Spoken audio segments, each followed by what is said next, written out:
Joining us now on behalf of Burringer Lilies It Takes Two Health Initiative, Pro Football Hall of Famer, Brian Dawkins. I just miss you. I miss those highlights. There's just no one like you.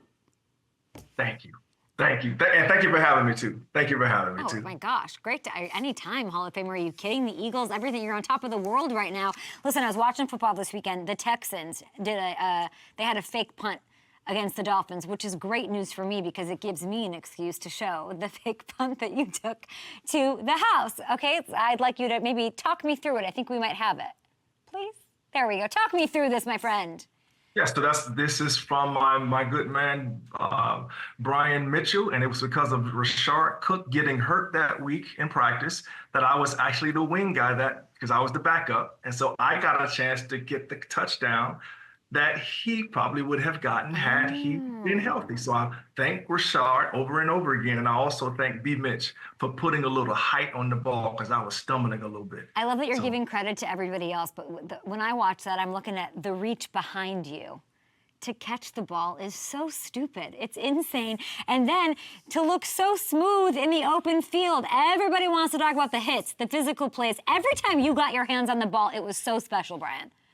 Well, I mean, so I played offense once upon a time, long time ago. Then I fell in love with defense. And so offense was no longer a good friend of mine. So I would try to punish everybody who played offense. But Dawkins, why do you have to pick? That's the problem here. I'm watching Travis. I don't follow the college game, but what I understand, the Heisman winner, Travis Hunter, he's on defense. He's on offense. It all works. I feel like we regrettably did not let Brian Dawkins have the ball more or get in on offense. How do you feel about that? Well, there's no way I was as talented as a receiver and carrier of the football as Hunter is, obviously. But again, it's in the little league part of my career, something happened that made me no longer like offense the way that I once did. And once I got on defense, I was going to always punish people on offense because of that experience. I love that. Life is good for your Eagles. And it's nice to see the secondary getting its shine. They're the talk of the town. What impresses you most about those young DBs? Well, number one is the aggressiveness of each one of them. All of the young guys that have been put in, and their willingness to go and stay aggressive throughout the game, right? And as far as, and I'm pretty sure you're talking about the Quiniana outside, as far as his island is concerned, his ability to do what he's doing at a young age, man, like that is not normal. That is not the normal that you see a young guy coming in. And I will tell you from what I see, and this is a message to him, like when he begins to find the football and pick it, it's going to take us to another level that they literally will not want to throw his side. When he begins to find the ball on the regular and be able to pick those, not just have PBUs, but have interceptions, they will not challenge his side. And then Cooper in the slot, right? His versatility, right? His versatility and, once again, his aggressiveness, right? But also, I love for a safety, a versatile guy to be able to make tackles in the open field. And so that is a premium, in my opinion, that you have to be able to make open field tackles and then be able to deliver the big hit. That's what I consider myself to be able to do on a regular basis. And you see him comfortable at a young age being able to do that particular thing, hitting people in the open field, but also bringing that stank when that stank is ready to be brought. Which one reminds you of you more? I'm imagining it's Cooper. I try not to do that. It sounds like to me like you're patting a little, like your little brother on the head. Yeah, this is my little brother.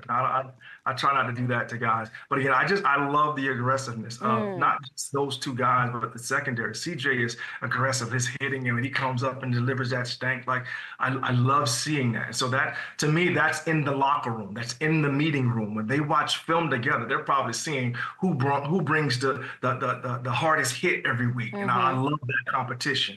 I love that type of competition. I love that. You keep saying stank. Can you define stank for those who might not know? Oh, excuse me. It's it's the long version of it is the unadulterated stank, right? Okay. That's when I get to a tackle, that's what I'm trying to bring, that unadulterated stank to that person. So that's that power, that's that hit, that's that explosive, just elbow, whatever it is, I'm trying to just inflict a little pain when I get there. I think you like them both. You don't want to pick. I love that everyone's working together in tandem, bringing the aggressiveness, and there's also being a good teammate. I need to get your thoughts. Quinyon, the first guy on the scene with this Darius Slay, this little scuffle brouhaha he had. You gotta love to see this, Brian. And that's just so you have to have your teammates back when it's all said and done. Like that is, matter of fact, if we would watch film together to see who was first to be in the scene to help one another out. Really? Like, yeah, absolutely. Yeah, you're watching film. You're watching that film, right? Because that's your family member. Like if someone's like, and obviously nobody's my kids, but the point is like you see a family member in trouble, like you run. Like there's no hesitation. Like you get over there as quickly as possible to make sure everything is all right. Yeah. So it's the same thing on the field, man. I'm not saying you get over there and you throw any blows, but yeah, you want to get over there as quickly as possible to make sure your teammate is cool. What I love about it is I was watching it this morning and, the scuffle, whatever, but I just looked at, it's Darnell Washington that they're tangoing with, and he's 6'7". He's 264 pounds. Don't matter. No, I love it. So for a corner to get in there and say, nope, not today, I loved it. It should not matter. It should not matter. That's not the size of the cat that you're going up against. He's also, by the way, Quinyon, leader in Defensive Rookie of the Year odds right now, which I'm sure you are proud. I'm sure you're impressed. They're getting their due. I love that it is sort of the talk of the town. We have Hall of Famer Brian Dawkins saying they deserve it. You were impressed with their aggressiveness and all of that. How much credit does Vic Fangio deserve? And what has his impact really been? I know that you're very close to the team still. Yeah, so one of the first things that I said when the new offensive coordinators, offense and defense, came onto the scene, I told everybody, you get ready for some growing pains because you will have growing pains. You have a new defensive coordinator. They're trying to find out the staff that they have, not the staff, but the players that they have in the locker room. And you do not find that person out until game day. It's on game day that you figure out who you have. And it's oftentimes in game day during losses that you really begin to figure out who you have in the building. Do you have guys with character or do you have a bunch of characters? There's completely different mindsets when it comes to that. So if you have guys with character, that's when iron sharpens iron and you get better. When you have a bunch of characters, now it's everybody else's fault, right? They're pointing everybody else. So when you then recognize that as a defensive coordinator that I have a bunch of cats with character, now I can have the accountability that I want to have. And that's what Vic, in the past, if you look at his defenses, they're aggressive. They take great angles to the ball, and it's usually more than one person around the ball making the tackle, and when the tackle is there to be made, right? So that tells me, and there's not a lot of blown assignments as well. So to me, that screams accountability, not just by Vic, but also to the coordinators, the linebacker coach, the secondary coach, D-line. So everybody's on the same page from Vic of how we're going to be a dominant defense, and they have turned into an absolute beauty of a dominant defense. And I love it. A beauty of a dominant defense. I mean, the growing pains weren't crazy either. They're 2-2. They've rattled off 10 straight wins after that. Didn't take long. I like that Mitchell, after that, coming to the defense play for Darius Slay, he said, that's how I'm coached. We're coached to be great teammates to each other. I loved that. I love that you're giving love to Vic Fangio. So then I ask you, anything missing from this defense at all? Are they a 10 out of 10 A+? No, so no matter what game you watch, even when you win a game, there's always things to improve if you're honest. If you're honest and you hold yourself to a high standard, then there's always, every game that I watch, no matter how many plays that I made, there's always one or two things, maybe three or four things that I believe I should have done differently, right, or done better. So there's certain things I need to work on to continue to grow. So you should never get to a point that you push cruise control. When I say cruise control, I'm thinking about neutral. And when you put not cruise control, but you push neutral. And if you're going uphill and you put the car in neutral, what are you going to do? Begin to roll back downhill. So you always want to get better. So there's always room for improvement. And to me, once again, in that locker room, in that meeting room, that is the standard to get better. How can I get better to help my team win or lose? And that's a great idea and a great actions to be moving down the road with. I mean, they're finding ways to generate pressure. They're not getting enough love for that. I mean, Brandon Graham, let's not pretend he was just some veteran not really pulling his weight around there. He's a dynamic, dominant force that is not out there, yet they're somehow adjusting. So it's Howie, it's Vic, it's the culture of this team. I'm loving it. I don't know what's going to stop them. People are picking at things, of course. We had the A.J. Brown, we had the Hurts, whatever. So Donovan McNabb says they should come out and talk about it like men. T.O. says, this is interesting coming from you. I thought everybody was friends now. What is this? What's going on? I thought we buried this hatchet long ago. Man, I have no idea what's in those two cats' head. But as far as this team here, it seems that they have had those conversations. They've met. They've communicated, and whether it was calm conversation or a little bit of high-pitched conversation, still communication has been had. And you see the results from it this past weekend. Them going out, not just having success on the field, but them, coming together, doing dances together and all of those things. So it seems to me that they've had those conversations. So here's the thing. If and when that then happens again later on, you do the same formula, right? You go behind closed doors, you have tough conversations, and you make a compromise or whatever you need to do in order to go out the ball on the football field. And hopefully they won't need to do that. But again, if it's needed, you have the formula. The formula is in play because you've done it, you saw the results, and you can repeat it. You used to talk to the football, and it manifested great results. I'd like you to look at, with that smile, Hall of Famer, look at this Lombardi trophy. And you talk to it, and you call it back to Philadelphia right now. Man, now, first of all, I've had conversations with the trophy and it didn't listen. So when I was talking to the trophy was supposed to come home with the Philadelphia Eagles when I was playing, so they didn't listen. So I don't know if I'm the one. I don't know if I'm the one supposed to be talking to the trophy. Like the trophy don't listen to me. Like it listen to somebody. It don't listen to me. So maybe I should say, don't come to the Philadelphia Eagles, and maybe it'll come to the I don't know what to say to the trophy. I'm serious. I don't know what to say because again, 16 years and the trophy did not listen to me. Does it feel like a team that can call that trophy home? It's happened before. You got close over and over and over again. Didn't quite happen. Is this team special? Is this the team? So I always say it like this. Special does not happen. You make special happen, right? So special does not just happen. Special happens because you make it happen throughout the year on the journey, through the ups and downs, through the highs and the lows, through guys who are hurt, not being able to play anymore, and guys who the second string guy comes in and balls his behind off, right? So special happens, and there's a momentum that begins to build that you feel like you are one collective heartbeat, the way that I speak about it. And when you have that, when you develop that, usually that's developed in the second half of the season, but when you develop that one collective heartbeat, and then you're pushing into the playoffs, like that is that formula. And then you go on to field Sunday after Sunday or Saturday, depends on when you play in the playoffs, and you make special happen again. I love what you're saying. I will say you did win a ring as part of the front office, so I'm not going to listen to this like violin playing of like, you have a Super Bowl ring. You made a huge impact on a team. Let's just not forget about that. As an executive, you are right. Yes. You are here to talk about the Eagles. Maybe we'll hit a little Broncos here in a second, but you are part of the It Takes Two campaign. It's amazing. You've got a Rose Bowl parade on the way, and it's somehow involved.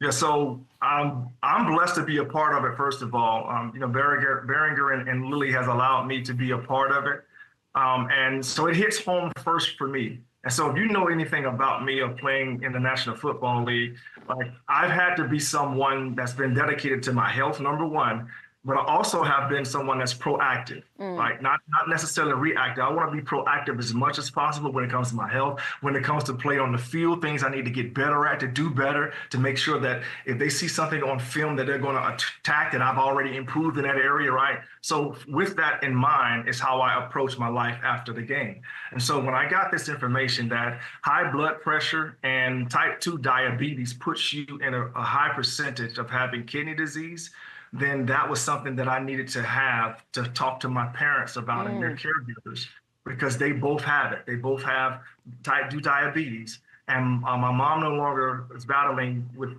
she no longer has a high blood pressure, but my pops is still up and down when it comes to that, right? And so they still fit into the demographic of potentially having and going down the path of having that. So this is not just for my household, though. Once I got that information from them, I told them about it. My pops has had the test. My mom is yet to have the test. But now I felt led to be a part of this, to now shout. Let's scream from the mountaintops for those individuals who may have it. And the numbers are staggering. 35 million adults are living with kidney disease, and 90% don't know they have it, right? And so that was tremendous, alarming to me. So if I can now use the platform that I've been blessed to have to now scream that and to shout that and have people to go to testyourkidneys.com for more information about it. And then they are proactive. They team up with their doctors. It takes two. It takes you and your doctor, but also 2 tests, a blood test and a urine test to see if you're in that demographic. Then you can get ahead of the game, right? And then you can stay here longer. And that's the plan, like to stay here healthy longer. So it's a preventative thing. Everybody go get tested, especially if you have some of those symptoms genetically in your family. And it's type 2 diabetes and high blood pressure? Yes. Okay, yes. Great. I mean, as somebody who has dealt with kidney stones my entire life, I've been a part of both of those tests. It's easy. You pee, you get some blood taken, and you have to get ahead of it. You said it. I did. It's a thing. Yes. I mean, I don't know what stank has to do with it, but that's what you're for, unadulterated stank or whatever. But it's very important to do, everybody. So you're with your family. Maybe ask about the genetics. What do you have? You're at the table, you're opening presents, all of that, but go get it done. It's the It Takes Two campaign. Enjoy the Rose Bowl parade, which you're a part of. I'm going to keep you through the break because I have one question to ask you about the Broncos. We'll be right back, guys. I need to ask you about the Broncos. Okay. I mean, this is the team, Brian, you're a part of, but they had 5.5 wins going into the year. Everybody was taking the under. They're 1 win away from clinching a playoff spot. They're going to get in, likely. But everyone now is saying they're one and done. Based off what you've seen from Nick, from Sean, who you know, from the defense, are we sleeping on the Broncos? For those of you who have not given them their props, yes. Now, their margin of error is smaller than some others. And I will say a lot of it will boil down to the young quarterback and not making mistakes. And that's usually the case when it comes to young quarterback. They're going to make mistakes.